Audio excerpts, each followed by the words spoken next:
कि आधुनिक भागीरथी के रूप में भजनलाल जी को इसलिए लोग याद करेंगे कि आरसीपी को मूर्त रूप के धरती पर उतारना और यमुना जल का वो समझौता जो सरदेव भैरव सिंह जी शेखावत ने 32 वर्ष पहले किया था, उसको धरती पर उतारना।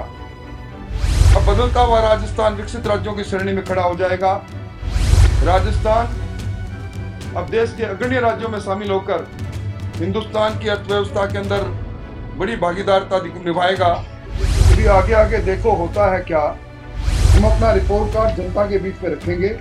रिपोर्ट कार्ड रखने वाली पहली भजनलाल जी की सरकार पारदर्शी सरकार है।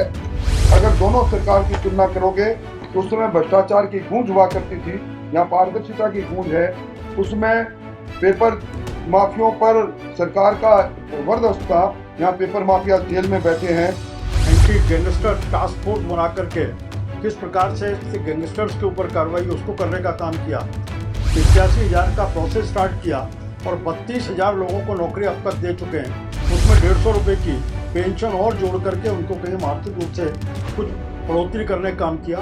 एक एक करके जिन संकल्पों को लेकर के भारतीय जनता पार्टी की सरकार बनी थी, लगभग 65% के आसपास उन संकल्पों को पूरा करने का काम किया। तो प्रधानमंत्री जी ने देश में 4 जातियों की बात की, युवा, महिला, किसान और श्रमिक। उन चारों जातियों को फोकस करते हुए राजस्थान की सरकार अपने कामों के बारे में योजना बनाना और योजनाओं को जमीन पर उतारना। जो राइजिंग राजस्थान में जो MOU हुए हैं, उन MOU में कितने धरातल पर उतरे, उसका भी लेखा जोखा रखने का काम करेंगे। आप सबको मालूम है कि भजनलाल जी की सरकार अपने 1 वर्ष को पूरा कर रही है। 1 वर्ष परिणाम उत्कर्ष, ये कहा जा सकता है कि इन 1 वर्षों में राजस्थान की तस्वीर और तकदीर को बदलने के लिए जिस प्रकार के गुणात्मक फैसले हुए हैं, उसी का परिणाम है। कब ये लगने लगा है कि राजस्थान सरकार का वो लक्ष्य कि आगामी 5 वर्षों में हमारी अर्थव्यवस्था $350 बिलियन की हो, इस ओर राजस्थान ने सुदृढ़ कदम बढ़ा दिए हैं। 9 तारीख से हमारा राइजिंग राजस्थान का समिट प्रारंभ हुआ। 35 लाख करोड़ से ज्यादा कोई MOU और उसके बाद हर MOU को धरती पर उतारने के लिए अलग अलग अधिकारियों की जिम्मेवारी। पहले जो स्ट्राइकिंग रेट रहा है, इससे पहले MOU का वो कम रहा, पर भजनलाल जी की सरकार का लक्ष्य जो MOU हुआ है वो धरती पर उतरे।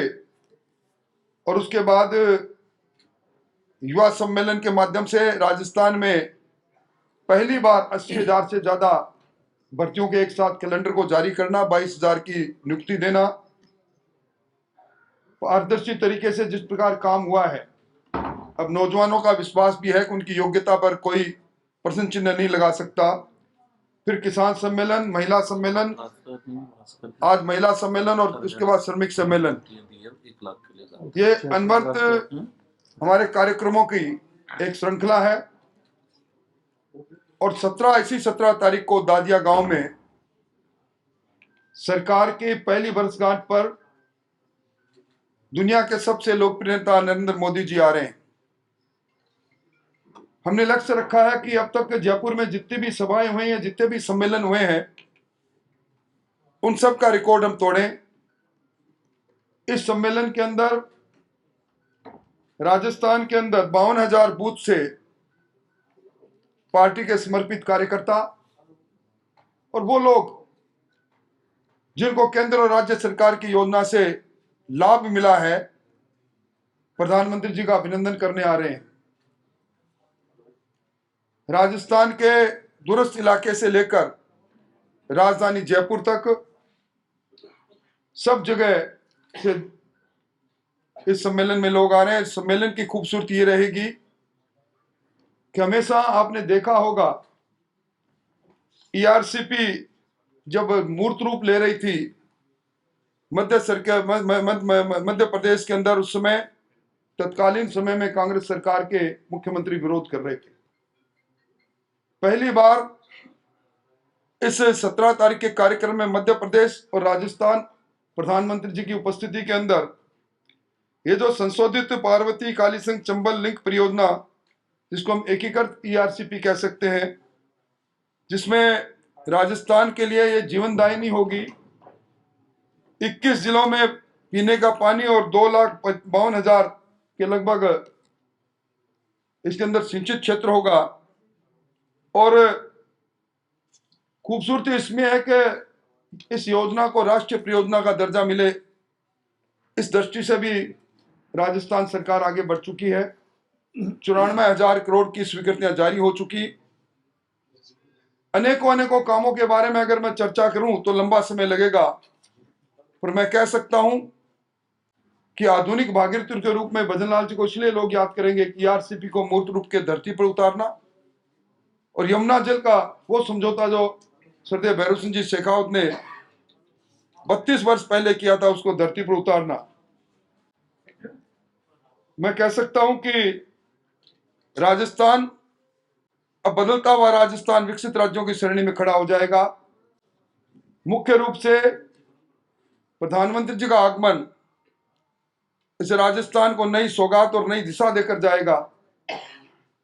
मुख्यमंत्री जी ने जिस विजन से राजस्थान को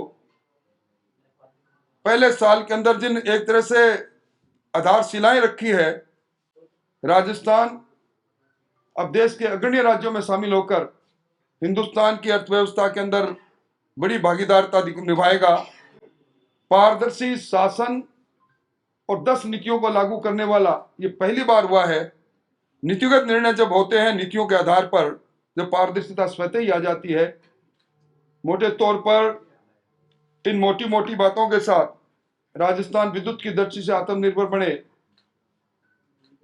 राजस्थान में बड़ी संख्या में सोलर के अलग अलग अलायंसेज हुए हैं, MOU हुए हैं, और राजस्थान के किसान को आगामी वित्तीय वर्ष से दिन में बिजली मिलने लग जाए, इसकी संभावनाएं बढ़ गई है। मोटे तौर पर मुझे कुछ मोटी मोटी बातें आपके सामने रखनी थी 17 तारीख के कार्यक्रम के लिए। हमारा कार्यक्रम लगभग 10:30 और 11 बजे के बीच में प्रधानमंत्री जी पहुंचेंगे और लगभग 2 घंटे के पश्चात वहां से प्रस्थान करेंगे।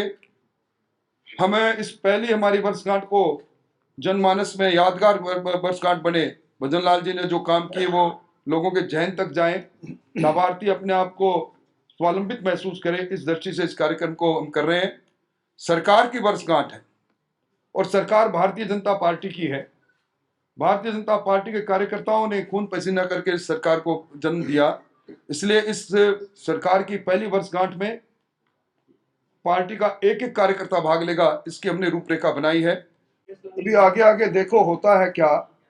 कांग्रेस ने 1 साल की उपलब्धियां और भजनलाल जी की सरकार की 1 साल की उपलब्धियां, इन दोनों की तुलना आप करोगे, तुलनात्मक कागज भी हम आपके सामने रखेंगे, तो आपके लगेंगे कि वो तो कदम ताल कर रहे थे और हम तेज गति से राजस्थान को आगे ले जा रहे हैं। ये पहला बार नहीं, मुख्यमंत्री जी और सरकार का फैसला, संगठन का फैसला, हर वर्षगांठ पर हम अपना रिपोर्ट कार्ड जनता के बीच में रखेंगे। रिपोर्ट कार्ड रखने वाली पहली भजनलाल जी की सरकार पारदर्शी सरकार है। एक साल का लेखा जोखा हम जनता के बीच में रख रहे हैं। 1 साल बाद अगले साल का लेखा जोखा हम फिर रखेंगे। इसलिए अगर दोनों सरकार की तुलना करोगे तो उस समय भ्रष्टाचार की गूंज हुआ करती थी, यहाँ पारदर्शिता की गूंज है। उसमें पेपर माफियों पर सरकार का जबरदस्त था, यहाँ पेपर माफिया जेल में बैठे हैं। उस समय सरकार ने जो घोषणाएं की उनका बजटीय प्रावधान नहीं किया था। अब सरकार ने जो घोषणाएं की है उनका सबका बजटीय प्रावधान होगा और आप देखेंगे 17 तारीख को भूतो न भविष्यति है। इतनी आधारभूत संरचनाओं की स्वीकृति, उनका लोकार्पण और उनका शिलान्यास, ये इतनी बड़ी संख्या में होंगे कि आप खुद देखेंगे कि राजस्थान तेज गति से आगे जा रहा है। राजस्थान के अंदर इंफ्रास्ट्रक्चर बढ़े, इसके लिए पहली बार कैपिटल एक्सपेंडिचर में 65% का बढ़ोतरी करना दिखा रहा है कि राजस्थान अब निवेश का अनुकूल वातावरण बनने के लिए सारी आधारभूत संरचनाओं को अपने में समाहित करेगा। मैं इतना कहना चाहूँगा, सरकार को 1 वर्ष हुआ है, ये उत्तरदायी सरकार है जिस जनता ने चुन के भेजा उसको 1 साल का लेखा जोखा अपने सामने रखने की बात, चाहे वो परीक्षाओं का विषय हो, जिस प्रकार से राजस्थान एक एक करके लगातार हर परीक्षा के लीक के पीड़ा से जूझ रहा था, उस विषय को लेकर के भजनलाल जी के नेतृत्व में भारतीय जनता पार्टी की सरकार ने एक प्रभावी कार्रवाई की। एसओजी को इसको जांच को देने का काम किया, एंटी गैंगस्टर टास्क फोर्स बना करके किस प्रकार से गैंगस्टर्स के ऊपर कार्रवाई उसको करने का काम किया।